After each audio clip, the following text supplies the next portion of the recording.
Warm greetings friends. நான் ரேணுகா திருவேங்கடம். என்னுடைய எல்லா வீடியோக்களும் ஃபேமிலி லாவை மையப்படுத்தி படிக்கிற ஸ்டூடெண்ட்ஸ்க்கு ஹெல்ப் பண்ற விதத்துல ஃபேமிலி லாஸ்ல இருக்கிற செக்ஷன்ஸ் எல்லாம் என்ன சொல்லுது, அது ரிலேட்டடான லேட்டஸ்ட் ஜட்ஜ்மெண்ட்ஸ் என்ன சொல்லுதுங்கிறத பத்தி தான் வெளியிட்டிருக்கேன். இந்த வீடியோஸை பார்த்துட்டு ஸ்டூடெண்ட்ஸ் வந்து ஒரு 2 மார்க் எக்ஸ்ட்ரா வாங்கினாலும் எனக்கு ரொம்ப சந்தோஷமா இருக்கும். திருமணமாகி ஒரு வருஷத்துக்குள்ள ஒரு 13B மியூச்சுவல் கன்சென்ட்ல பரஸ்பர விவாகரத்து நம்ம வந்து அப்ளை பண்ணணும் அப்படின்னு சொன்னா எந்தெந்த சந்தர்ப்பங்கள்ல நம்மளால அப்ளை பண்ண முடியும் அப்படிங்கறத பத்தி தான் நம்ம வந்து பார்க்க போறோம். இது வந்து ஒரு லேட்டஸ்ட் 2023 பஞ்சாப் அண்ட் ஹரியானா ஹைகோர்ட்டோட ஜட்ஜ்மெண்ட். இது உங்களுக்கு வந்து 13/2/2022 திருமணம் நடக்குது. திருமணம் ஆகி ஒரு 2-3 மாசம் தான் அவங்க வந்து சேர்ந்து இருந்திருக்காங்க. அதுக்குள்ள அவங்களுக்குள்ள பிரச்சனை வந்துருது. அவங்க 26/5/2022 வரைக்கும் தான் சேர்ந்து இருந்திருக்காங்க. ஆல்மோஸ்ட் 3 மாசம் தான் சேர்ந்து இருந்திருக்காங்க. அதுக்கப்புறம் பிரிஞ்சிடுறாங்க. அவங்க 2 பேரும் சேர்ந்து பரஸ்பர விவாகரத்து வேணும் அப்படின்னு சொல்லி கோர்ட்ல வந்து ஒரு மனு தாக்கல் செய்யறாங்க. திருமணமாகி ஒரு வருடத்துக்குள்ள நம்மளால எந்த டிவோர்ஸ் பெட்டிஷனும் தாக்கல் செய்ய முடியாது. அந்த மாதிரி தாக்கல் செய்யணும் அப்படின்னு சொன்னா சில சந்தர்ப்பங்கள் இருக்கணும். அந்த மாதிரி ஒரு சூழ்நிலைகள் இருந்தா மட்டும்தான் தாக்கல் செய்ய முடியும். இதுல கணவன் மனைவி 2 பேருமே சேர்ந்து 13B மியூச்சுவல் கன்சென்ட்ல பரஸ்பர விவாகரத்து வேணும்னு மனு தாக்கல் செய்யறாங்க.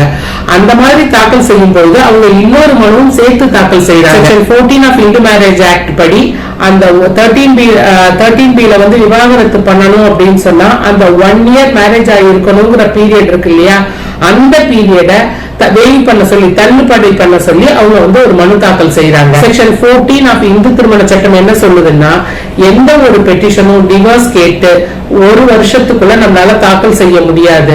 ஆனா சில எக்ஸப்ஷனல் ஹார்ட்ஷிப்ஸ் இருந்ததுன்னா, தவிர்க்க முடியாத சந்தர்ப்பங்கள் சூழ்நிலைகள் இருந்ததுன்னா நம்மளால வந்து தாக்கல் செய்ய முடியும். ஃபேமிலி கோர்ட் ஜமுனா நகர் என்ன பண்ணுதுன்னா இந்த பெட்டிஷனை வந்து தள்ளுபடி பண்ணிடுது.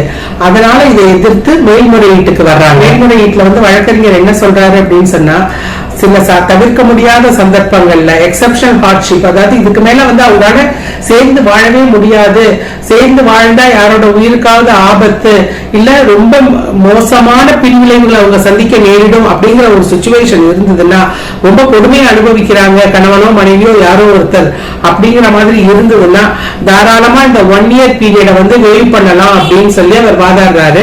அதுக்கு ஆதாரமா அவர் வந்து என்ன பண்றாருன்னா ஒரு ஜட்ஜ்மெண்ட்ட சொல்றாரு, ஒரு தீர்ப்பாணைய சொல்றாரு. மன்தீப் கவுர் பாஜ்வா வர்சஸ் சரண்ஜித் சிங் ரதன்வா 2015 40 RCR சிவில் 198. இந்த வழக்க வந்து முன்னுதாரணமா சொல்லி சொல்றாரு. இந்த வழக்குல வந்து கணவன் மனைவி 2 பேருமே வந்து 3 மாசம் தான் திருமணத்துக்கு அப்புறம் வாழ்ந்திருக்காங்க. இந்த வழக்குல வந்து அவங்க அந்த மாதிரி கொடுமைகள்லாம் அனுபவிச்சிருக்கிறத வந்து அவங்க ப்ரூவ் பண்ணதுனால அவங்களுக்கு வந்து அந்த 1 இயர் பீரியட வந்து நீதிமன்றம் தள்ளுபடி செஞ்சிருது. இந்த வழக்க முன்னுதாரணமா காமிச்சு இந்த பிரசன்ட் கேஸ்லயும் கணவன் மனைவி 2 பேருக்கும் திருமணமாகி அவங்க 2-3 மாசம் தான் சேர்ந்து வாழ்ந்தாங்க. அதுக்கப்புறம் அவங்க வந்து பிரிஞ்சிட்டாங்க. இதுல வந்து கணவனுக்கு வயது 31, மனைவிக்கு வயது வந்து 29. கணவன் கிட்ட இருந்து மனைவி வந்து ஃபுல் அண்ட் ஃபைனல் செட்டில்மெண்டா, அதாவது பாஸ்ட் பிரசன்ட் ஃபியூச்சருக்காக செட்டில்மெண்டா 4 லட்சம் ரூபாய் பெற்றுக்கொள்றதுக்கு ஒத்துக்கிறாங்க. அதுல கடைசி இன்ஸ்டால்மெண்டா 2,50,000 ரூபாய் மனைவி வாங்கிக்கிறாங்க.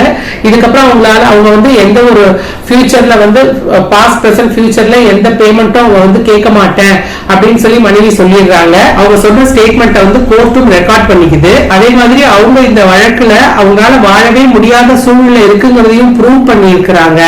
அதனால இந்த நீதிமன்றம் வந்து இந்த வழக்குல அவங்க வந்து அந்த 1 இயரை வெயிட் பண்ண சொல்லி கேட்டிருந்தாங்க இல்லையா, அதை வந்து கீழமை நீதிமன்றம் வந்து தள்ளுபடி செஞ்சிருது.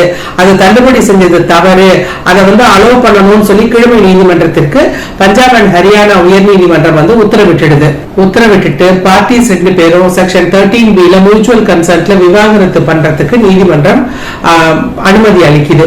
இதுல இருந்து என்ன தெரியுது அப்படின்னு சொன்னா, ஒரு வருஷத்துக்குள்ள நம்மளால வந்து அவங்க அந்த 1 வருஷ பீரியட வந்து வேவ் ஆஃப் பண்ணணும் அப்படின்னு சொன்னா அவங்களால அதுக்கு மேல இருக்கவே முடியாதுங்கிற கொடுமையை அனுபவிச்சிருக்காங்கிறத நம்ம வந்து ப்ரூவ் பண்ணணும். கோர்ட்டுக்கு சந்தேகத்துக்கு இடமின்றி ப்ரூவ் பண்ணா மட்டும்தான் கோர்ட் வந்து அந்த 1 வருட காலத்தை வந்து குறைக்கும். அப்படி வந்து கணவனாலேயோ மனைவியாலேயோ அதை ப்ரூவ் பண்ண முடியல அப்படின்னு சொன்னா 1 வருஷம் கழிச்சுதான் அவங்களால வந்து திரும்பவும் விவாகரத்திற்கு அப்ளை பண்ண முடியும். மியூச்சுவல் கன்சல்ட்கா இருந்தாலும் அந்த மாதிரிதான் 1 வருஷம் வெயிட் பண்ணி 1 வருஷம் கழிச்சு அப்ளை பண்ணிட்டு அதுக்கப்புறம் ஒரு 6 months கூலிங் பீரியட் கொடுக்கும். அதுக்கப்புறம் தான் அவங்களால வந்து 13B விவாகரத்து பெற முடியும். இந்த வீடியோ பதிவு கண்டிப்பா உங்களுக்கு உபயோகமாக இருந்திருக்கும். லைக் பண்ணுங்க, ஷேர் பண்ணுங்க, மறக்காம சப்ஸ்கிரைப் பண்ணிட்டு பக்கத்துல இருக்க பெல் ஐகானை கிளிக் பண்ணி ஆல் அப்படிங்கிற நோட்டிபிகேஷனையும் கிளிக் பண்ணிக்கோங்க. அப்பொழுதுதான் வாரம் நாங்கள் வெளியிடுகிற எங்கள் புது வீடியோவுடைய நோட்டிபிகேஷன்ஸ் உங்களுக்கு உடனுக்குடன் வந்து சேரும். Thank you friends.